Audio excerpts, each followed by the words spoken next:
Gracias que continúa con nosotros. El ciclo escolar a distancia que inicia en 12 días ya implica grandes retos. Para profundizar en este tema, ¿quién mejor que Víctor Santos Catalán? Él es maestro especialista de la Unidad de Educación Especial y Educación Inclusiva 257 de la Ciudad de México. Bienvenido a Mega Noticias. Muy buenas tardes. ¿Qué tal? Muy buenas tardes, Tania. Gracias por la invitación. Bueno, pues sí es un panorama complejo para los alumnos estándar. El ciclo escolar que está por iniciar lo es mucho más para los alumnos con alguna discapacidad. ¿Fueron contemplados por la SEP para este programa Aprende en Casa versión 2?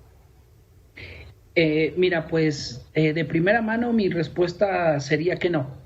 El secretario de Educación ha comentado en varias ocasiones que estamos dentro de un sistema educativo incluyente porque los niños y las niñas con alguna discapacidad y en específico con discapacidad visual reciben sus libros de texto gratuito impresos en el sistema braille o en macrotipo, es decir, los libros impresos en un tamaño amplificado. Sin embargo, bueno, a lo largo de lo que nosotros hemos observado con esta dinámica de Aprende en Casa, pues nos damos cuenta que no se han incorporado los contenidos propios de la educación especial para la enseñanza con los niños y las niñas que se encuentran en una situación de discapacidad.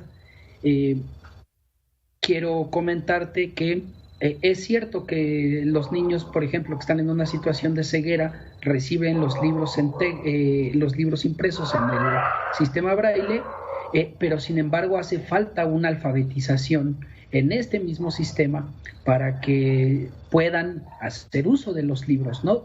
Tanto de las asignaturas de español como de matemáticas, como de ciencias naturales, etcétera, ¿no? Entonces, y es una situación similar a la que sucede en el caso de las y los estudiantes con sordera. Es real que se incorporaron intérpretes en lengua de señas, pero no hemos observado desde la función de especialistas y desde el colectivo Educación Especial Hoy, donde participo, pues que se brinden a través de la televisión o de internet la alfabetización en lengua de señas para que los niños y las niñas sordas pues puedan tener alguna interacción con el intérprete en lengua de señas que está en la televisión, ¿no? Entonces, desde nuestra perspectiva, no están consideradas las personas con discapacidad, y yo mismo como profesor con discapacidad visual, pues tampoco estoy considerado en esta estrategia de Aprende en Casa.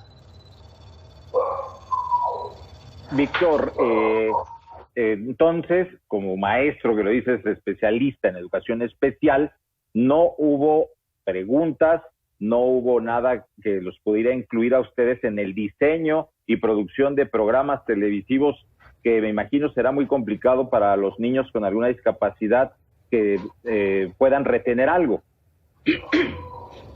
Sí hubo algunas convocatorias para que especialistas se incorporaran al diseño de las fichas de Aprende en Casa que se estuvieron enviando por internet hacia el final del mes de marzo, abril, mayo, junio del ciclo pasado, hace algunos meses.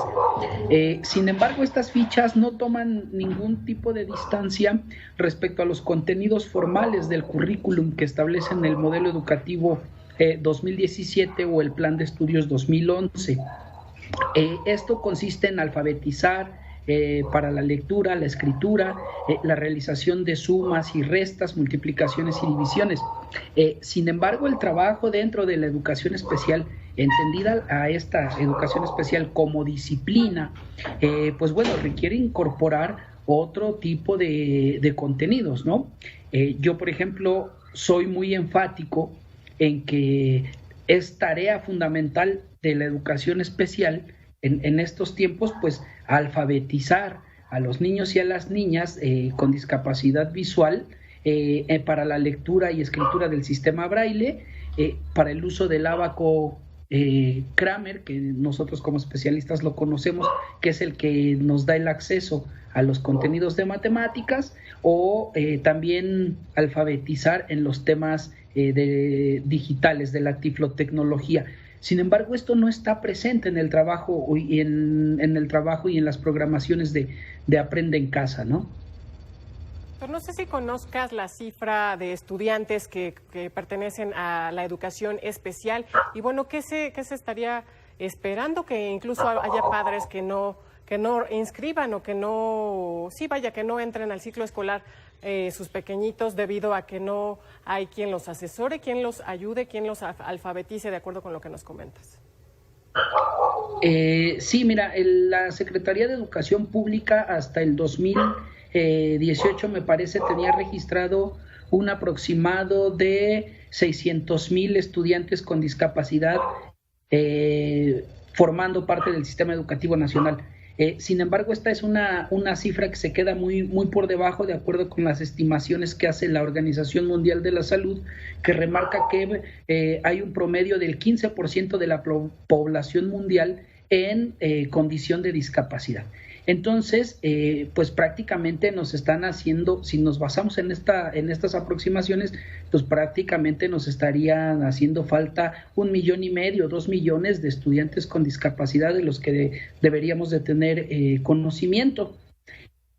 Y en efecto, pues a nosotros en el colectivo de educación especial hoy nos hacen llegar muchísimos comentarios los papás y las mamás de los estudiantes con discapacidad, y nos comentan que están descubriendo la inefectividad y la impertinencia de que sus hijos acudan a la escuela, porque ahora que estamos en esta situación extraordinaria de pandemia, pues los niños pueden estar aprendiendo español y matemáticas. Sin embargo, las situaciones que se derivan por parte de la discapacidad y que requieren trabajar temas de autonomía, de autocuidado, de independencia y de habilidades para la vida diaria, los padres están observando que esto no se trabaja en las escuelas. Y lo que nos refleja, pues, es que un vacío de sentido de la presencia de las personas con discapacidad dentro del sistema educativo nacional.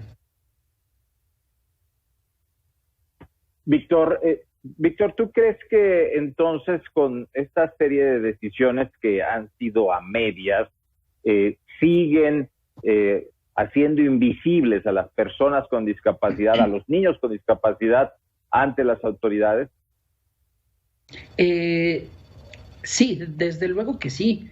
A partir del mes de abril, cuando se empieza este trabajo, esta modalidad aprende en casa a distancia, pues lo que se observa es que esos aspectos de desigualdad, los aspectos de discriminación y los aspectos de invisibilización de las que son sujetas las personas con discapacidad dentro del sistema educativo, pues sabíamos que estaban ahí, que eran invisibles, que era difícil de pronto observarlas, pero a partir de este tiempo se hacen muy patentes, ¿no? Se observan con facilidad.